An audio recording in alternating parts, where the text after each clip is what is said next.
பேனால ஆரம்பிச்சு ஒரு படம் மக்கள் கிட்ட வந்துட்டு வைடா ரீச் ஆகுற ஒரு படமா இருக்கட்டும், எல்லாத்துக்குமே வந்துட்டு ப்ரமோஷன் வந்துட்டு இப்ப தேவைப்படுது. என்னைய கிண்டல் பண்ணுவாங்க, என்னடா சேமியா கம்பெனில தான் வேலை பார்க்குறேன்ட்டு. டர்னிங் அரௌண்ட் 200 crores இன்டர்நேஷனல் லெவலில் அவங்க இருக்கிறாங்க.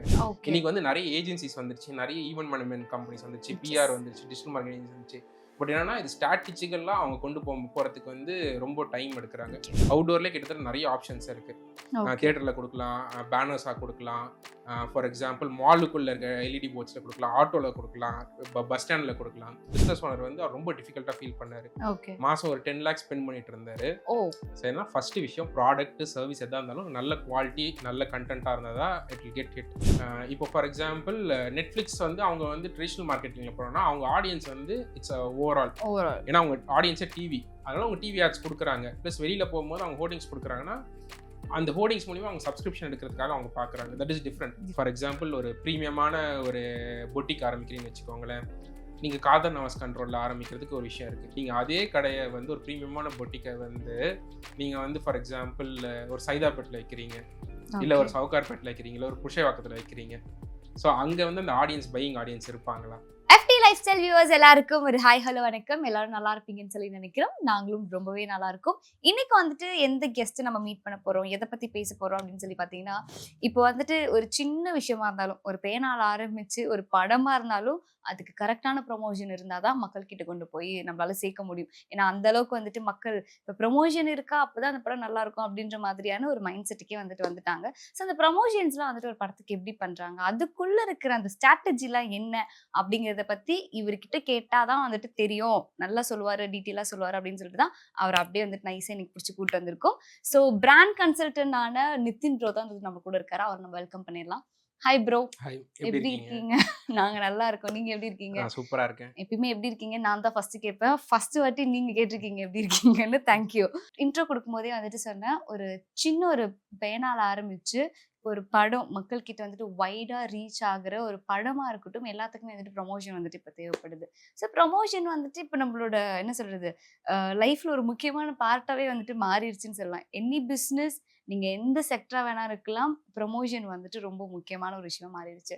ஸோ ப்ரமோஷன் வந்துட்டு ஒரு பிஸ்னஸா எடுக்கலாம் அப்படின்னு சொல்லி ஒரு 20 years முன்னாடி யாராவது சொல்லியிருந்தாங்க அப்படின்னா, இதெல்லாம் ஒரு வேலையாப்பா அப்படின்னு சொல்லி நம்ம வீட்லயும் சொல்லியிருப்பாங்க, நம்மளுமே வந்துட்டு சொல்லியிருப்போம். ஸோ முதல்ல இது சொல்லுங்க, ப்ரமோஷனை வந்துட்டு ஒரு பிஸ்னஸா எடுத்து பண்ணலான்ற ஐடியா உங்களுக்கு எங்க இருந்து வந்தது? லைக் ப்ரமோஷன் எடுத்து பிஸ்னஸாக பண்ணுற ஐடியா எப்படி வந்துச்சுன்னா, பிஇ பண்ணேன். சத்தியமா மண்டேல எனக்கு அது ஒர்க் அவுட் ஆகாதுன்னு தெரியும். பிஇ படிச்ச எல்லாருக்குமே வந்து அதை தவிர வேற என்ன பண்ணலாம் அப்படிங்கிறதுக்கு. ஓகேங்களா, சரி ட்ரிபிள் பண்ணிட்டேன். அதுக்கப்புறம் எம்பிஏ பண்ணேன். ஓகே. அதுக்கப்புறமா எம்பிஏ பண்ணும்போது I started my freelancing. Websites based channels தான் இருந்துச்சு. ஓகே.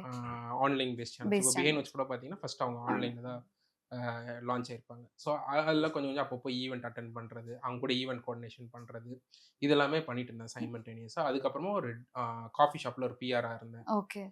அந்த காஃபி ஷாப்பில் பிஆர்னா அங்கே நிறைய ஈவெண்ட்ஸ் நடக்கும், அந்த ஈவெண்ட்ஸ் எல்லாம் கோஆர்டினேட் பண்ணுறது. அதுக்கப்புறமா என்ன பண்ணேன்னா, சரி இப்படியே இருந்தால் நம்ம கெரியர் க்ரோ ஆகுன்னு சொல்லிட்டு ஒரு டிஜிட்டல் மார்க்கெட்டிங் ஏஜென்சி, அப்போ வந்து 2013-14 டிஜிட்டல் மார்க்கெட்டிங் ஏஜென்சி வந்து புதுசு. ஓகே. அப்பதான் பூமிங் ஸ்டேஜ் கூட கிடையாது. அப்பதான் அப்படின்னு ஒண்ணு இருக்கு அப்படிங்கிறது தெரியும். அப்போ வந்து it's Bangalore based company. Okay. So அவங்க சென்னையில வந்து லான்ச் பண்றதுக்கு they were looking on. அவங்க டிஜிட்டல் மார்க்கெட்டிங்கை தவிர they want to start other verticals. Okay. Like PR event பண்றது இதெல்லாமே அவங்க வந்து ஸ்டார்ட் பண்ணணும்னு நினைச்சாங்க. அதுக்கு சென்னையில இருந்து ஒரு பர்சன் தேடிட்டு இருந்தாங்க. ஸோ அப்போ அந்த கம்பெனில ஜாயின் பண்ண வி சோஷலைஸ்ன்னு சொல்லிட்டு. ஓகே. ஸோ அந்த கம்பெனில ஜாயின் பண்ணிட்டு அதுக்கப்புறமா அங்க சில லேர்னிங் ப்ராசஸ் எல்லாம் போயிட்டு இருந்துச்சு. அங்க வந்து நான் சில டிஜிட்டல் மார்க்கெட்டிங் விஷயங்கள் லேர்ன் பண்ண ஆரம்பிச்சேன். ஓகே. ஸோ அவங்க என்கிட்ட இருந்து ஒரு விஷயத்த லேர்ன் பண்ணாங்க, how to do a PR, how to do a event activity அப்படின்னு சொல்லிட்டு. PR in the sense of commercial brand launch, brand event எப்படி பண்ணணும் அப்படின்னு சொல்லிட்டு. ஸோ இது பண்ணி ஆரம்பிச்சோன்னா சரி இப்படியே போயிட்டு இருக்கு அப்படின்னு சொல்லிட்டு அந்த கம்பெனியில் ஒர்க் பண்ணேன். அடுத்தது வந்து அனில் சேமியால எனக்கு வந்து I got a brand manager posting. So அங்கே போய் I started working there. So அங்கே ஒர்க் பண்ணும்போது நாங்கள் வந்து ஆட் ஃபிலிம்ஸ் எல்லாம் எடுத்தோம். அதுக்கப்புறமா நிறைய ரீபிராண்டிங் ஆக்டிவிட்டி இருந்துச்சு. அது ரொம்ப பழைய கம்பெனி. அதோடைய லோகோலேருந்து எல்லாமே ரீபேங்கிங் ஆக்டிவிட்டிஸ் நிறைய பண்ணோம். ஒரு டீம் ஃபார்ம் பண்ணி. ஆமாம். ஓகே. அது வந்து ஆக்சுவலாக சேமியா company, but it is turning around 200 crores international லெவலில் அவங்க இருக்கிறாங்க. பட் நிறைய பேர் நினைப்பாங்க என்ன சேமியா கம்பெனி, என்னைய கிண்டல் பண்ணுவாங்க, என்னடா சேமியா கம்பெனியில் தான் வேலை பார்க்குறேன்ட்டு. பட் என் ஆஃபீஸ்க்கு வந்து பார்த்தோன்னா என்னடா கார்பரேட் ஆஃபீஸ் ஸ்டைலில் இருக்கேன் அப்படின்னாங்க. பட் அதான் நம்ம அது அண்டர் எஸ்டிமேட் பண்ணாங்க. பட் அது Yes. It's biggest company and அவங்களுடைய பிராண்டிங் ஸ்பெண்டும் அதிகம். Okay. அதுக்கப்புறம் அது முடிச்சுட்டு கெபிச்சி ஃபுட்வேர்ஸ்னு சொல்லிட்டு ஒரு கம்பெனி இருந்துச்சு. ஸோ அங்கே பிராண்ட் ஹெட்டாக ஒர்க் பண்ணிட்டு இருந்தேன். ஸோ அங்கே வந்து இந்தியா ஃபுல்லாக ஐ வாஸ் ஹேண்ட்லிங். Okay. அது வந்து அது வந்து actually UK based company. So Okay. இந்தியாவில் ஒருத்தர் ஃப்ரான்ச்சைசி வாங்கி ஒரு லெதர் ஃபேக்ட்ரி ஓனர் ஃப்ரான்ச்சைசி வாங்கி ஸ்டார்டட். Start. ஸோ அதுக்கப்புறமா சரி எத்தனை நாள் நம்மளே வந்து ஒர்க் Work பண்ணிட்டு பண்ணிருக்கிறது. நம்ம ஒரு பிராண்டிங் ஏஜென்சி ஆரம்பிப்போம். அப்போ ஏன் அந்த பிராண்டிங் ஏஜென்சி தாட் ப்ராசஸ் வந்துச்சுன்னா எனக்கு 2 லெசன்ஸ் இருந்துச்சு. ஒன்று Okay. வந்து ஃபர்ஸ்ட் அனில் சேமியா கம்பெனியில் பார்த்தீங்கன்னா எனக்கு மாதம் வந்து பிராண்டிங் பட்ஜெட் வந்து 50 lakhs to 1 crore ஆவரேஜாக இருக்கும். Okay. எனக்கு அப்படியே அடுத்த கம்பெனி ஷிஃப்ட் ஆகும்போது ஃபுட்வேர் கம்பெனி ஷிஃப்ட் ஆகும்போது பிராண்டிங் பட்ஜெட் வந்து 50,000 to 5 lakhs தான் இருக்கும். Okay. ஸோ எனக்கு என்னன்னா அங்கே ப்ரீவியஸ் கம்பெனிலேருந்து எனக்கு பயங்கர ஸ்பெண்டிங் இருக்கும். நிறைய விஷயங்கள் வந்து யோசிக்காமலே நான் டக் டக்கு டக்குன்னு பண்ணலாம். பண்ணலாம். ஏன்னா மணி வந்து அங்கே ஸ்பெண்டிங் ஜாஸ்தியாக இருக்கும். பட் இந்த கம்பெனியில் வந்து அந்த பட்ஜெட்டுக்குள்ளே எப்படி வந்து நம்ம கொண்டு வரது, பெஸ்ட் பிராண்டிங் சொல்யூஷன் எப்படி Yes. கொண்டு வரது. ஸோ இந்த ஐடியாலாம் வச்சு நம்ம ஏன் ஒரு பிராண்டிங் ஏஜென்சி ஆரம்பிக்கக்கூடாது அப்படின்னு சொல்லிட்டு அதை ஸ்டார்ட் பண்ணோம். ஸ்டார்ட் பண்ணிட்டு இது வந்து ஒரு சொல்யூஷனாக கொண்டு போகலாம், கம்மி காஸ்ட்ல இருக்கவங்களுக்கு அவங்க எப்படி எஃபெக்டிவாக கொண்டு போகலாம் போகலாம். அப்படின்ட்டு. இப்போ ரீசெண்ட் டைமில் என்னன்னா பிராண்டிங் ஏஜென்சிலேயே நாங்கள் வந்து டிசைனிங், வீடியோ எடிட்டிங் இதெல்லாம் ஸ்டாப் பண்ணிட்டு we are only focusing on consulting and strategy. Okay. இன்னைக்கு வந்து நிறைய ஏஜென்சிஸ் வந்துருச்சு, நிறைய ஈவென்ட் மேனேஜ்மெண்ட் கம்பெனிஸ் வந்துருச்சு, பிஆர் வந்துருச்சு, டிஜிட்டல் மார்க்கெட்டிங் வந்துச்சு. பட் என்னன்னா இது ஸ்ட்ராட்டஜிக்கெல்லாம் அவங்க கொண்டு போகிறதுக்கு வந்து ரொம்ப டைம் எடுக்கிறாங்க. Yes. இப்போ ஃபார் எக்ஸாம்பிள் ஒரு எவ்வளோ ஆடுக்கு ஸ்பெண்ட் பண்ணணும்னு அவங்களுக்கு தெரிய மாட்டேங்குது. ஒரு டிஜிட்டல் மார்க்கெட்டிங் எவ்வளோ ஸ்பெண்ட் பண்ணணும்னு தெரியல. ஒரு ட்ரெடிஷனல் மார்க்கெட்டிங் எவ்வளோ காஸ்ட் ஆகும்னு Cost தெரியாது. ஆகுது. ஒரு அவுட்டோருக்கு எவ்வளோ ஆகும்னு தெரியாது. அவுட்டோர்லேயே கிட்டத்தட்ட நிறைய ஆப்ஷன்ஸ் இருக்கு. Okay. தியேட்டரில் கொடுக்கலாம், பேனர்ஸாக கொடுக்கலாம், ஃபார் எக்ஸாம்பிள் மாலுக்குள்ளே இருக்க எல்இடி போர்ட்ஸில் கொடுக்கலாம், ஆட்டோவில் கொடுக்கலாம், பஸ் ஸ்டாண்டில் கொடுக்கலாம். இந்த மாதிரி நிறைய ஆப்ஷன்ஸ் இருக்குது. அதில் இவங்க ஆடியன்ஸ் எங்கே இருப்பாங்கன்னு சூட்டபுளாக இருக்காங்கன்ட்டு நிறைய பேருக்கு தெரிய மாட்டேங்குது. So Yes. What we start was எங்களுக்கு ஃபர்ஸ்ட் ஆப்பர்ச்சுனிட்டி எப்படி இருந்துச்சுன்னா ஒரு பிஸ்னஸ் ஓனர் வந்து அவர் ரொம்ப டிஃபிகல்ட்டாக ஃபீல் பண்ணார். Okay. மாதம் ஒரு 10 lakhs ஸ்பெண்ட் பண்ணிட்டு இருந்தாரு. Oh. பட் அவருக்கு ரிசல்ட்ஸே இல்லை. பட் என்னன்னா ஏஜென்சி மட்டும் பில்லிங் மாதம் பண்ணிட்டு இருக்காங்க, ஆக்டிவிட்டிஸ் எல்லாம் எக்ஸிக்யூட் பண்ணிட்டு இருந்தாங்க. Okay. பட் இந்த ஆக்டிவிட்டிஸ்னால அவங்களுடைய பிராண்ட் வந்து ப்ராப்பராக ரெஜிஸ்டர் ஆக மாட்டேங்குது. Okay. ஸோ அப்போ தான் எங்கள் கம்பெனி வந்து can you do us consulting அப்படின்னு கேட்டாங்க. அதுக்கப்புறமா தான் நாங்கள் ஃபுல் ஃப்ளெஜ்டாக இப்படி ஒரு மார்க்கெட் இருக்கிறத வந்து நாங்கள் எக்ஸ்ப்ளோர் பண்ண ஆரம்பித்தோம், கன்சல்டிங்க்கு இறங்க ஆரம்பித்தோம். So we stop other service and now we are fully focusing on consulting and strategist. Okay, done. இப்போ நீங்க சொன்ன மாதிரி ஒரு கம்பெனியா இருக்கட்டும், இல்ல வந்துட்டு நான் சொன்ன மாதிரி படமா இருக்கட்டும், இப்போ அது என்னதான் வந்துட்டு அவங்க உருவாக்குறதுக்கு ஒரு பணம் போட்டிருந்தாலும் ப்ரமோஷனுக்குன்னு ஒரு தனியா ஒரு காசை எடுத்து வைக்கணும். அப்பதான் வந்துட்டு அது மக்கள் கிட்ட கொண்டு போய் சேர்க்க முடியுது. ஏன்னா அவங்க போட்ட காசை திருப்பி எடுக்கிறதுக்கு வந்துட்டு மக்கள் கிட்ட ரீச் ஆகணும் இல்லையா? ஸோ இப்போ ஒரு நிறைய பேர் வந்துட்டு இப்போ பிசினஸ் ஸ்டார்ட் பண்ற ஐடியால இருப்பாங்க. இப்போ இந்த பிசினஸ் எப்படி எடுத்துட்டு போகிறது அப்படின்ற ஒரு பிளானிங் இருக்கும். பட் மக்கள் கிட்ட எப்படி போய் கொண்டு போய் சேர்க்கறது அப்படிங்கிற ஒரு ஒரு பிளானிங் இருக்காது. அதை பத்தின ஒரு ஐடியாவே இருக்காது. அந்த மாதிரி ஒரு சின்னதா ஒரு பிசினஸ் இப்போ யாராவது ஸ்டார்ட் பண்றாங்க அப்படின்னா நீங்க உங்க சைட்ல இருந்து நீங்க இந்த மாதிரி பண்ணுங்க அப்படின்னு சொல்லி ஒரு 2 டிப்ஸ் சொன்னீங்கன்னா அவங்களுக்கு யூஸ்ஃபுல்லா இருக்கும்னு நினைக்கிறேன். ஃபர்ஸ்ட் விஷயம் என்னன்னா ப்ராடக்ட் நல்லா இருக்கணும். ஓகே. ஏன்னா படமா இருந்தாலும் சரி, எந்த anything product or service or movie quality நல்லா இருக்கணும். நம்ம எவ்வளோதான் ப்ரமோஷன் பண்ணாலும் ஈவன் ஒரு படம் கூட எடுத்தீங்கன்னா 1 week தான் நம்மளால புஷ் பண்ண முடியும். எஸ். மேபி அந்த புக்கிங் ஓப்பனிங்ஸ் வந்து நம்ம புஷ் பண்ண முடியும் Push நல்லா பண்ண ப்ரமோட் முடியும். பண்ணானா. பட் ஆனால் அதே மாதிரி தான் ப்ராடக்ட்டும் ஃபர்ஸ்ட் டைம் வாங்குவாங்க, நல்லா இல்லைன்னா ரீபையிங் இருக்காது. எஸ். ஸோ ஏன்னா ஃபர்ஸ்ட் விஷயம் ப்ராடக்ட் சர்வீஸ் எதாக இருந்தாலும் நல்ல குவாலிட்டி நல்ல கண்டென்ட்டாக இருந்தால் தான் இட் வில் கெட் ஹிட். நம்ம ப்ரமோஷன் பண்ணி உள்ளே கொண்டு வந்துட்டா இது ஃபர்ஸ்ட் நம்ம குவாலிட்டி கண்டென்ட் இருந்தால் தான் ரீபையிங் ஆகும். ஓகே. இதில் ஃபர்ஸ்ட் விஷயம் என்னன்னா நம்ம ஒரு பிஸ்னஸ் ஆரம்பிக்கிறதுக்கு முன்னாடி ஃபர்ஸ்ட் நம்ம இந்த ப்ராடக்ட் வந்து யாருக்கு விற்க போகிறோம். ஓகே. ஸோ இந்த விற்க போகிறதுக்கு வந்து எந்த இடத்துல நம்ம சேல் பண்ண போகிறோம், அந்த சேல் பண்ணுற இடத்துல எங்கே ஆடியன்ஸ் இருப்பாங்க.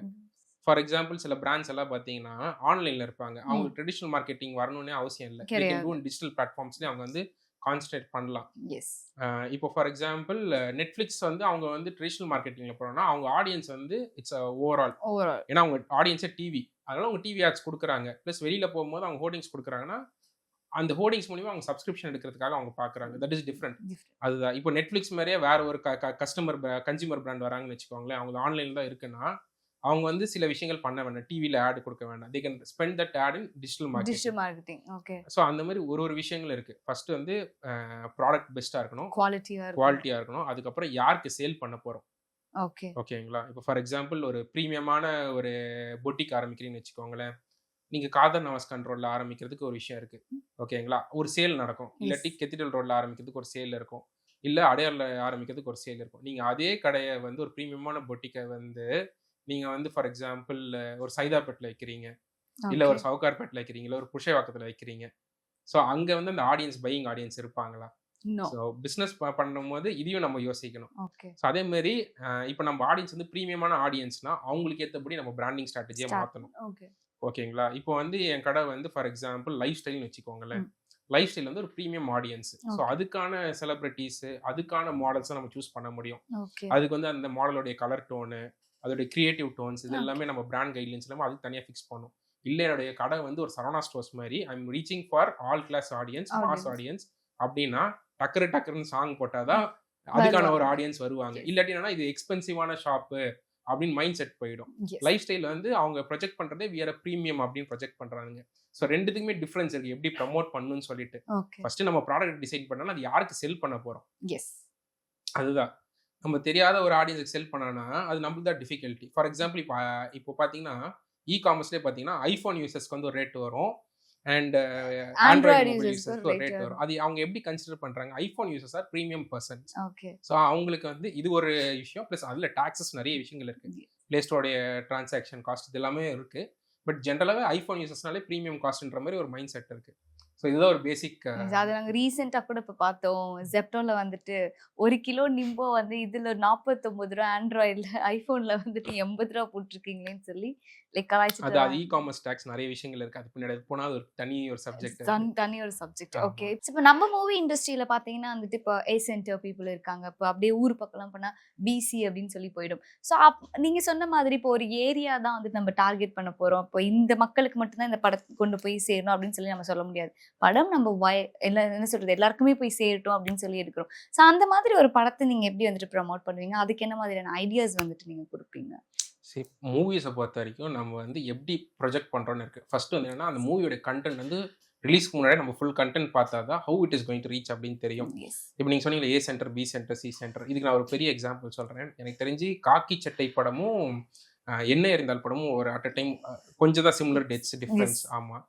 அப்போது நான் வந்து என்ன இருந்தால் படம் வந்து பார்த்துட்டேன். திருப்பி I want to watch that movie second time.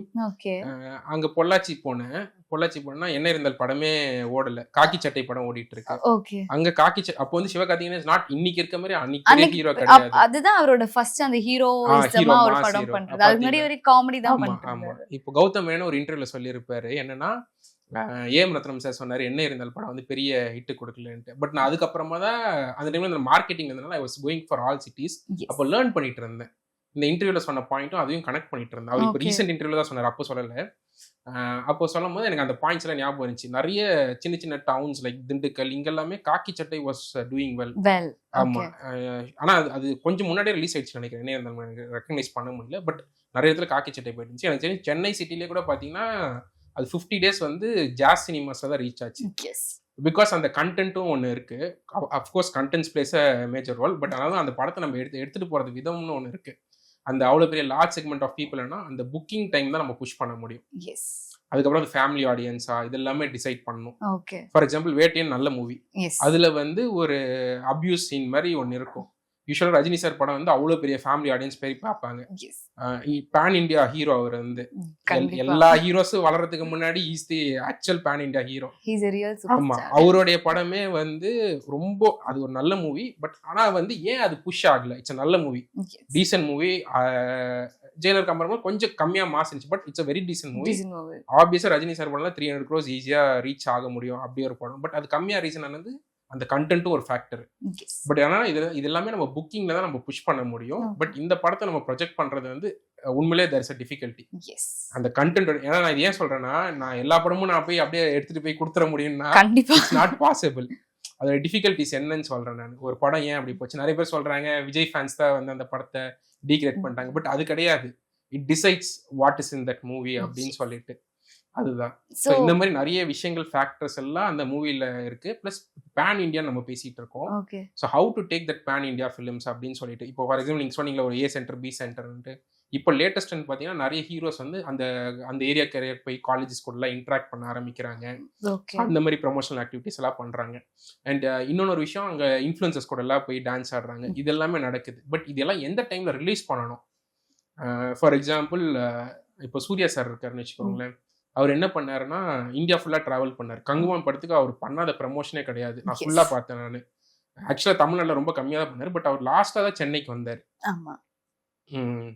But ஆனால் அதுக்கு முன்னாடி இருக்க எல்லா சிட்டிஸும் பண்ணாங்க. பட் நான் ஜென்ரலாக எல்லா லாங்குவேஜ் பண்ணவும் பார்க்குறேன். லாஸ்ட்டாக தான் அவங்க நேட்டிவ் டவுனுக்கு வராங்க. நான் என்ன சொல்கிறேன், first start with your native town. Okay. ஏன்னா உங்கள் நேட்டிவ் டவுனில் நீங்கள் யாருன்னு தெரியும்.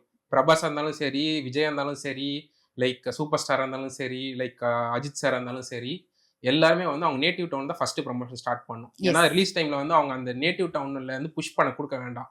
தேர் பிக் ஹீரோ, ஆட்டோமேட்டிக்காக கவுண்டரில் டிக்கெட் சேல் ஆகும்.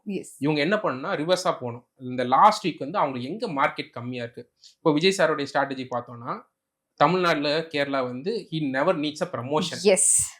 அந்த பக்கமே அவர் தலை வச்சு படுக்க, அவர் எதுவுமே பண்ண வேண்டாம். சும்மா ஒரு போஸ்டர் வந்து யாரோ ரிலீஸ் பண்ண கூட அவ்வளோ பெரிய ஸ்டார் அவர் வந்து தமிழ்நாடு கேரளா மார்க்கெட். தென் அவர் எங்க போய் கான்சன்ட்ரேஷன் பண்ணணும் அப்படின்னா, கர்நாடகாலையும் அவருக்கு வந்து ஒரு பெங்களூர் சிட்டில ஒரு நல்ல மார்க்கெட் இருக்கு. பட் டீப் இன்டீரியர் கர்நாடகா இருக்கு. ஸோ அங்க போய் ஏதாவது ஒரு ப்ரமோஷன் பண்ணலாம். பிளஸ் ஆந்திராலையும் பாத்தீங்கன்னா, ஆந்திரா தெலுங்கானாலையும் he needs little bit more marketing. அங்க அவ்வளோ சூப்பர் ஸ்டார்ஸ் இருக்காங்க. பட் விஜய் சாருக்கு என்னன்னா, அங்க மார்க்கெட்டிங் வந்து ரொம்ப லைக் கேரளால இருக்க மாதிரி ஆந்திராலையும் தெலுங்கானாலையும் கொஞ்சம் கம்மியா இருக்கு கம்பேரிட்டிவ்லி. ஈவன் சூர்யா சாரோட, சூர்யா சாருக்கு வந்து அங்க பெரிய லவ். ஈவன் கங்குவான் படம் வந்து அவங்களுக்கு பிடிச்சிருக்குன்னு சொன்னாங்க. நீங்க நிறைய பாருங்க, அந்த படம் உங்களுக்கு பிடிக்கல, பட் இருந்தாலும் அவங்களுக்கு சூர்யா சார் மேல அவ்வளவு ஒரு லவ் இருக்கு. ஆமா, சூர்யா சார் அந்த நீங்க ஃபர்ஸ்ட் அந்த பைட்ஸ் எல்லாம் எடுக்கும்போது யாருமே பெருசா நெகட்டிவா கொடுக்க மாட்டாங்க. சூர்யா சார் நல்லா ட்ரை பண்ணாங்க, அது நெகட்டிவா சொல்லக்கூடாதுன்னு சொல்லிட்டு. ஏன்னா சூர்யா சார் வந்து அந்த அளவுக்கு அங்க வந்து எல்லா படத்துக்கும் அங்க போய் அந்த ஆடியன்ஸ் கூட கனெக்ட் ஆகி நிறைய பிஆர் ஒர்க் பண்ணியிருக்காரு. அதுதான். பட் ஆனால் அங்கேயும் பெரிய லெவலில் போகல. பட் அந்த நெகட்டிவிட்டி இருக்குல்ல, இங்க இருக்க நெகட்டிவிட்டிக்கும் அங்க இருக்க நெகட்டிவிட்டிக்கும் தமிழ் ஆட்களோட தெலுங்கு ஆட்கள் வந்து சூர்யா சாருக்கு பயங்கரமா சப்போர்ட் பண்ணியிருக்காங்க. ஸோ அதுதான் ஒரு விஷயம். ஸோ அதுதான் இப்போ விஜய் சார் வந்து இப்போ ஆந்திரால எப்படி கான்சன்ட்ரேட் பண்ணலாம், தெலுங்கானா, அதுக்கப்புறம் நார்த்ல போய் எப்படி பிளான் பண்ணலாம். இப்போ நார்த்ல வந்து எப்படி பிளான் பண்றதுக்குன்னு ஒரு விஷயம் இருக்கு. இப்போ சூர்யா சார் பார்த்தீங்கன்னா சூப்பரான ஸ்ட்ராட்டஜி யூஸ் பண்ணாரு. என்னன்னா, தெலுங்கானால ஆந்திரால என்ன பண்ணாருன்னா, எனக்கு ரொம்ப பிடிச்ச ஷோ வந்து அன்ஸ்டாப்பபிள்னு ஒரு ஷோ. பாத்துருக்கீங்களா? அது பாருங்க, பாலகிருஷ்ண சார் ஹோஸ்ட் பண்றாரு. அது ஆந்திரால வந்து ஒரு பெரிய ஷோ. அந்த ஷோல வந்து போனோம்னா அவ்வளவு பெரிய ரீச் கிடைக்கும், மார்க்கெட்டிங் ரீச். ஸோ கங்குவான் படத்துக்கு அந்த ஷோல வந்து அவர் போய் பார்ட்டிசிபேட் பண்ணாரு. பாலகிருஷ்ணா சார் வந்து எனக்கு ஆக்டரோட அந்த ஹோஸ்டா பண்றது வந்து ரொம்ப சூப்பரா இருக்கும். அவர் என்னதான் ட்ரால் பண்ணாலும் நீங்க அந்த ஷோ பாருங்க, அந்த அளவுக்கு அழகா எடுத்துட்டு போயிருப்பாரு. ஸோ அந்த ஷோல போய் சூர்யா சார் ஃபர்ஸ்ட் எனக்கு தெரிஞ்சு அவர் தான் வந்து அந்த இனிஷியேட்டிவ் எடுத்து அந்த ஷோல போய் பார்ட்டிசிபேட் பண்ணாரு. அங்க இருக்க பிக் பாஸ்க்கெல்லாம் அவர் ட்ரை பண்ணி போனாரு, நிறைய விஷயங்கள் அவர் பண்ணாரு அங்க. பட் என்னன்னா, அந்த டைமிங்னு ஒன்று இருக்கு. அதோடைய ஷோ பார்த்தீங்கன்னா ரிலீஸ்க்கு ஒரு 7 நாள் முன்னாடியே வந்துடும். அது வந்து அந்த ரிலீஸ்க்கு அடுத்த ஒரு நாள், அதுக்கு அடுத்த நாள் ரிலீஸ் ஆகும்போது அதோடைய ப்ரமோஷனுக்கு வந்து சப்போர்ட்டிவா கொடுக்கும். ஏன்னா மக்களுக்கு வந்து மறதி ஜாஸ்தி. டே டு டே நிறைய வீடியோஸ், நிறைய ஃபுட்டேஜஸ், நிறைய விஷயங்கள் போயிட்டே இருக்கிறதுனால there's a time when to do the promotion, when to release that promotion. Yes. இது நிறைய பேர் வந்து பிடிக்க மாட்டீங்க, கரெக்டா பிளான் பண்ண மாட்டேங்கிறாங்க. ஸோ அதுதான். ஸோ அதே மாதிரி நார்த்லயும் அவர் நிறைய ஷோஸ் பண்ணாரு. ஈவன் பானிபூரி சாப்பிட்டாரு. நீங்க பாத்தீங்கன்னா தெரியும் சூர்யா சார். அந்த படத்துக்கு வந்து கண்டென்ட்டோட ப்ரமோஷன் பயங்கரமா பண்ணியிருப்பாரு. But somewhere it did not work out well. But அதுதான். பிளஸ் இங்கே அதே மாதிரி hero should have a good thrust worth. இப்போ டாடா பிராண்ட் எடுத்துட்டோம்னு வச்சுக்கோங்களேன். டாடா ப்ராடக்ட் கண்ணு மூடிட்டு நிறைய பேர் வாங்குவாங்க. ஏன்னா அது த்ரஸ்ட் கிரியேட் பண்ணியிருக்காரு ரத்தன் டாடா சார் வந்து. ஓகேங்களா? இப்போ சூர்யா சாருக்கு வந்து ஒரு படம் நல்லா இல்லைன்னா டக்குன்ட்டு ஒரு கும்பலா சேர்ந்து அட்டாக் பண்றாங்க நெகட்டிவா. அது ஏன்னா அதுக்கு முன்னாடி அவர் சில ஸ்பீச்சஸ் எல்லாம் கொடுத்துருக்காரு. அது ஒரு சில கம்யூனிட்டி பீப்புளுக்கு வந்து பிடிக்கல. அவங்க அது டைம் பார்த்து they are waiting for it. Okay. So இப்போ ஒருத்தங்க வளர்ந்தா அது எப்படி வந்து நம்ம இது பண்ணலாம் அப்படின்னு பாக்குறாங்க. அவங்க வந்து எப்போ கவருவாங்கன்னு வெயிட் பண்ணிட்டே இருந்தாங்க. அது ஒரு ஏன்னா அதுக்கு முன்னாடி அவர் கொடுத்த ஸ்டேட்மெண்ட்கள் அதெல்லாம் அவங்களுக்கு ரொம்ப ஹர்ட் ஆயிருந்துச்சு. ஓகே. ஸோ அதனால இந்த நெகட்டிவிட்டியும் ஒரு விஷயம் வந்து வெயிட் பண்ணிட்டு இருப்பாங்க. ஏன்னா ஆக்சுவலா நீங்க எல்லா படத்தோட சூர்யா சார் படத்துக்கு தேவர் வெயிட்டிங் அண்ட் டார்கெட் பண்ணி ரொம்ப எவ்வளோ அவரை ஃபர்ஸ்டா இது பண்ண முடியுமோ அவ்வளோ டார்கெட் பண்ணாங்க. இது என்னன்னா, நம்ம மக்கள் கூட வந்து எப்படி இன்ட்ராக்டிவா இருக்கும், நம்மளுடைய செயல்கள் எப்படி இருக்கு. இப்போ டாடா வந்து எப்படி வந்து கண்ணை மூடிட்டு ஒரு ப்ராடக்ட்னா த்ரஸ்ட் கிரியேஷன். ஒரு பெரிய ஹீரோ வராருன்னா அவருடைய பிராண்ட் வந்து அவருடைய த்ரஸ்ட். ஓகேங்களா? இதே விஜய் சாரை வந்து நீங்க வந்து ஒரு 20 years பேக் பாத்தீங்கன்னா இந்த த்ரஸ்ட் இருந்திருக்காரு. பட் இன்னைக்கு அந்த த்ரஸ்ட்டை வந்து ஃபார்ம் பண்ணியிருக்காரு. அது வந்து ஒரே நல்ல ஃபார்ம் கிராஜுவலா பில்ட் பண்ணியிருக்காரு. சில விஷயத்துல ரொம்ப சைலண்டா இருப்பாரு. ஏதாவது வாய் கொடுத்துட்டானா பிரச்சனை. அவர் சைலண்டா இருக்கிறதுக்கு நிறைய விஷயம் இருக்கு. நம்ம ஏதாவது டக்குன்ட்டு கொடுத்துட்டானா எந்த பக்கம் யாரு இது பண்றாங்க. சில டைம் சைலண்டா இருக்கிறது ரொம்ப பெரிய பவர்ஃபுல்லான விஷயம். இப்ப பேசினா அதுலயும் நிறைய பார்த்து பேச வேண்டிய சிச்சுவேஷன்ல இருக்கும். ஏன்னா த்ரஸ்ட் கிரியேஷன் ப்ராசஸ் ரொம்ப. இப்போ அவர் பேசலாம். ஏன்னா இனிமேல் அவர் லாஸ்ட் மூவின்ட்டாரு. இனிமேல் அவர் பாலிடிக்ஸ்னால அவரு இது பண்ணல. பேக் டு சினிமா வரதா இருந்தா again he has to think and speak. நிறைய இதெல்லாம் இருக்கு. எனக்கு தெரிஞ்சு அதான் ஒரு மேஜர் டிசிஷனா இருக்கும் நினைக்கிறேன். இனிமேல் நம்ம படத்துக்கு வர மாட்டோம், இனிமேல் தைரியமா எல்லாமே ஓப்பன் டாக்கா பண்ணலாம் அப்படின்னு முடிவு பண்ணியிருப்பாரு. இந்த த்ரஸ்ட் கிரியேஷன் ப்ராசஸும் one of the important major விஷயம்.